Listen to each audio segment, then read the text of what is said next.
In the future, humans have become so advanced that they can travel at the speed of light. Because of this, they've spread across the universe and now live on many planets, along with different alien species. The story begins on one such planet, a dry, empty world that's very close to its sun. Because of the extreme heat during the day, people stay inside and sleep, only coming out at night when it's cooler. Water is very rare on this planet, and it's more valuable than anything else. If someone is caught stealing water, they are locked in a metal container and left outside. The sunlight is so strong that most of them die within a day. One night, a man named Snow is walking across the desert. He reaches a large machine, then heads into the nearby city. As he walks through, he passes several containers where people are locked up, punished for stealing water. Snow keeps walking and soon arrives at a courier shop. He asks the alien shopkeeper for a package he ordered from Earth. The alien gives him a box and tells him to bring 2 more kilograms of the same item next month. Later, Snow goes to a bar to have a drink. While he's drinking his beer, 3 bounty hunters walk in. They come up to him and say they've been sent to capture him. Snow asks why. One of them, a woman, says their boss, Barris, wants to take him in. She tells Snow to come quietly.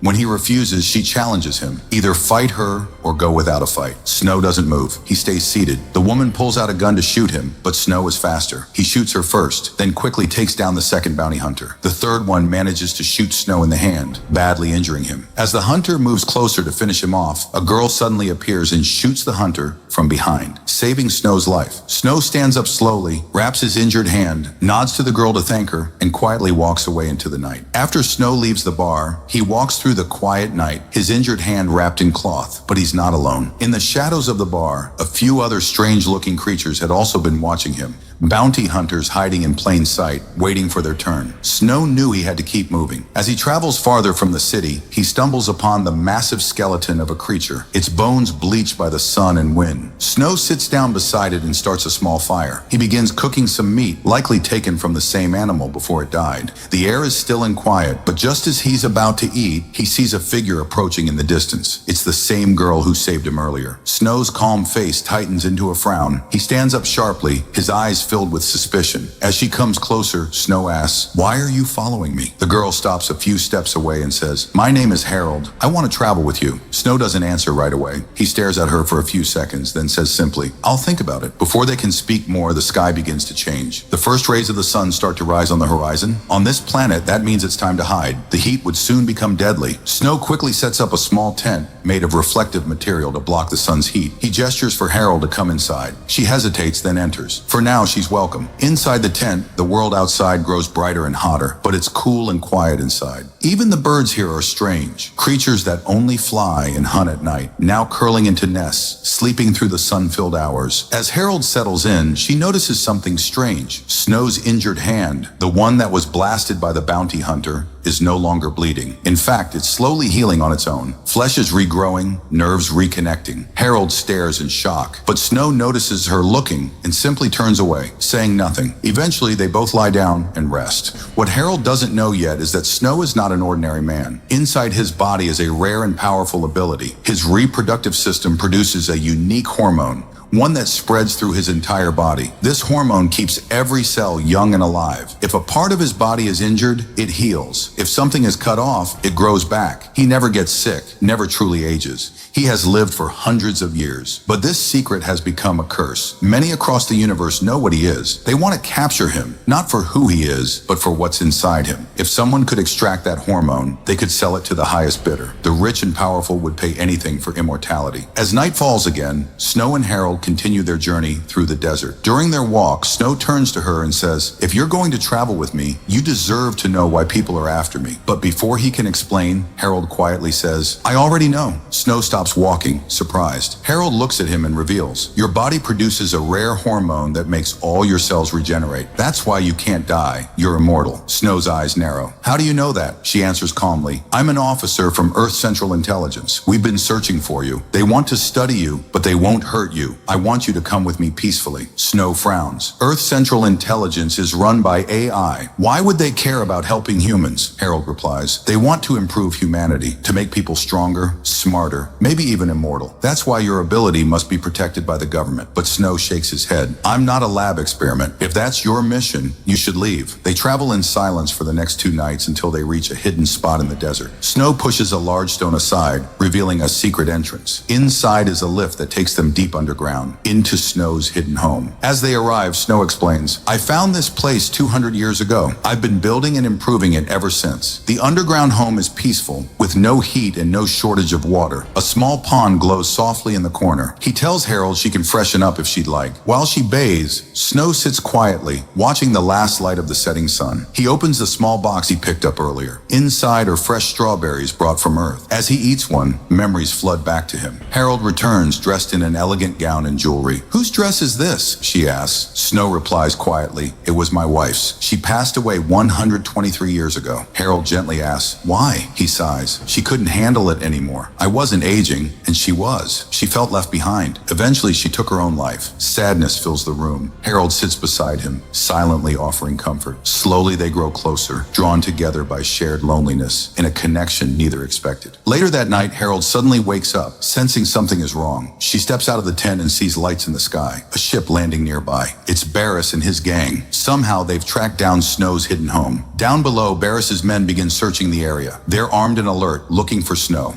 But Snow moves through the shadows like a ghost. One by one, he silently takes them out. But then, one of the attackers, a large, strong man from Barris's crew, catches Snow off guard. He shoots Snow at close range, and the impact throws him to the ground, bleeding and badly injured. Standing over him, the man growls, the woman you killed back in the bar, she was my wife. He raises his weapon to finish Snow off, but before he can shoot, a bullet hits him from behind. Harold fires just in time, saving Snow. The man falls. Then in a flash, another shot rings out. Harold's head jerks. She drops to the ground. Her body stills. Snow turns his head, horrified. Barris himself steps out of the shadows, gun still smoking. You killed my people. I'll make sure you suffer, he says coldly. I'm going to rip your reproductive system out and sell it. Immortality belongs to those who can afford it. As he raises his blade to strike, a blur moves behind him. A hand slices through his body like a blade. Barris gasps, eyes wide, and collapses, dead. Snow, weak and barely conscious, looks up. Standing over him is someone familiar. It's Harold, but not as she was before. Her face is torn, revealing one side human and the other made of steel. Her eye glows faintly, and her body moves with unnatural precision. She's a cyborg, part human, part machine. When Snow wakes again, his wounds already beginning to heal, he stares at her in shock. Harold kneels beside him and says gently, I'm still human, Snow. I still feel. She explains, years ago,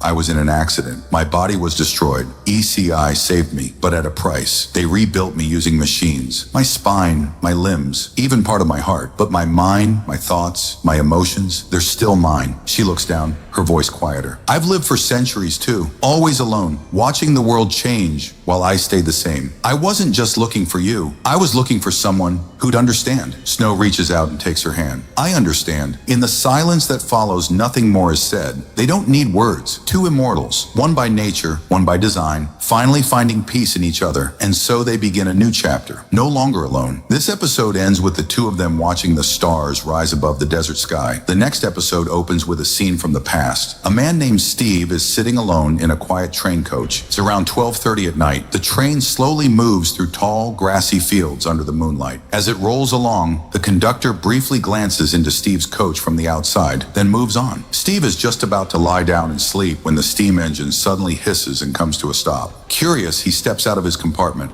Most passengers are asleep, and the train feels strangely still. He steps off the train, puzzled. Why have we stopped here? He mutters to himself. Just then, he spots something shiny in the tall grass nearby and begins to walk toward it. But before he gets too far, the conductor reappears and firmly stops him. Don't go out there. Please return to your seat. Steve asks, why did the train stop? The conductor replies calmly, just a short break, 2 minutes. Once the engine builds enough steam, we'll continue. As the conductor turns to leave, Steve says, I'll just step out and smoke for a minute. The conductor pauses, then nods. All right, but I'll call out for you twice. If you're not back by then, the train will leave without you. Then he walks away into the night. Steve lights a cigarette and stands alone in the dark beside the tracks. The quiet night broken only by the faint hiss of the steam engine. As he exhales, his eyes catch a faint glow in the tall grass ahead. Curious, he walks toward it. The light keeps moving, drifting deeper into the field, just out of reach. pulling him further and further away from the train. Eventually, the glowing thing stops in one spot and vanishes without a trace. Just then, the conductor's voice echoes in the night, calling out that the train is about to depart. Steve turns to head back, but as he moves, a shadowy figure suddenly crosses in front of him. Startled, he stumbles back, heart racing. He quickly tries to retrace his steps, but it's too late. The train is no longer visible. He's surrounded by towering grass in every direction, completely lost. Panic sets in. He shouts for the conductor, but there's no answer. The conductor calls again, a second and final warning. Steve starts running toward the voice, but no matter how far or fast he goes, the train never comes into view. His breath quickens. The air feels heavier. The silence around him deepens. And then, from somewhere ahead, he hears a low growl. He freezes. The glowing light appears once more, just beyond a thick patch of grass. Slowly, he parts the grass to look. What he sees makes his blood run cold. A massive creature rising from beneath the ground, its body twisted and alien, its howl piercing the night. "Oh my God," Steve whispers, backing away in horror. The creature turns its glowing eyes toward him. Steve bolts, running as fast as he can, but the glowing lights are everywhere now. More creatures emerge from the dark, surrounding him.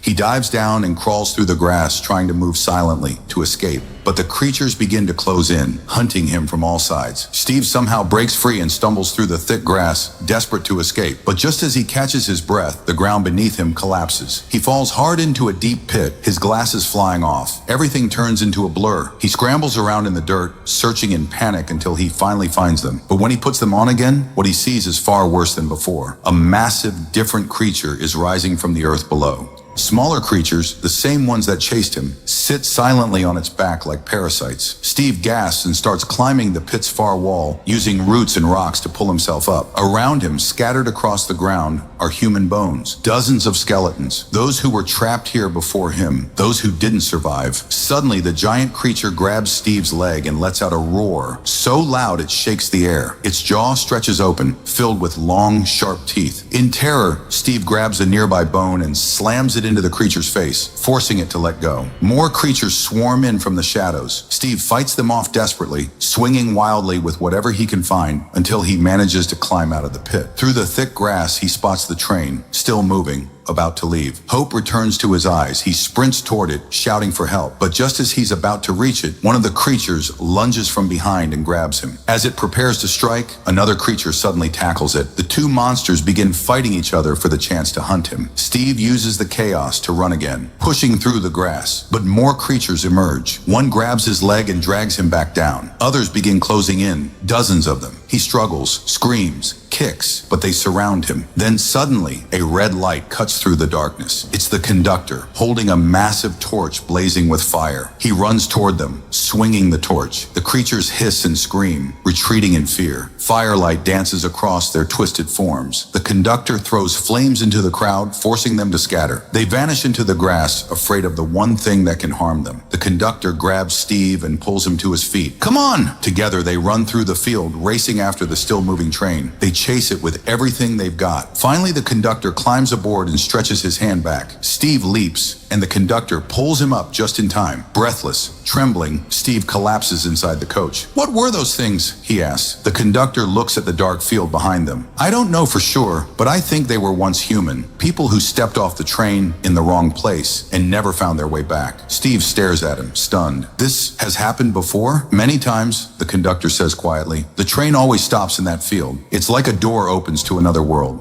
their world. And when that happens, something from the other side reaches in." He pauses, then adds, "But don't tell anyone about this. No one would believe you anyway." The conductor walks off down the train's aisle. Steve turns and looks out the window one last time. The glowing grass sways gently in the night breeze, peaceful, mysterious, hiding what lies beneath. And with that, the episode fades to black. I'll see you in the next video. Until then, goodbye.